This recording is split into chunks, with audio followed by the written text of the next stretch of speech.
Tortillería, it was a place that belonged to your family, right? To your aunt, is that correct? Yeah, she was my mother's cousin, but I consider her to be my aunt. And we're talking from the 1920s into the 1930s. The family photographs show her dressed up in Mexican costumes and regalia. So she wasn't only a businesswoman, she was moving the culture in any way that she could. She befriended the Chavezes as well. She rented to them. She and her mother owned a couple of little shacks across the street from the labor camp where I was born, which was approximately 3 blocks from this building.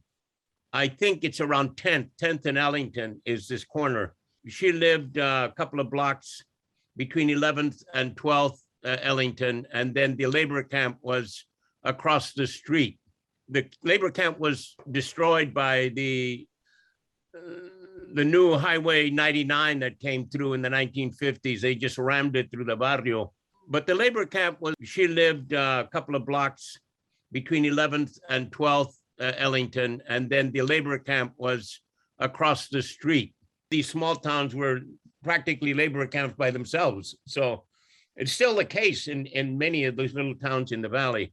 But in any case, I went to my tia, and Juanita was her name, and this was already, let me see, it was 67. So we had been operating as the Teatro since the fall of 65, and we had been through a full year in 66 of various campaigns where the Teatro had sort of proved its mettle. And so we had just completed the DiGiorgio campaign the summer of 67. They marched to Sacramento the year before that. But Cesar then allowed us to have our own space. And so I knew about this tortilleria and I knew that it was empty. So I went and talked to my aunt and said she was willing to rent it to us for $60 a month. And I went to Cesar and asked him if the union would be willing to pick up the tab. And he did. Cesar was very prescient. He could look ahead. And he was thinking of this room, of this building, not just as a headquarters for the Teatro, but also as a first hiring hall, which it became later that year.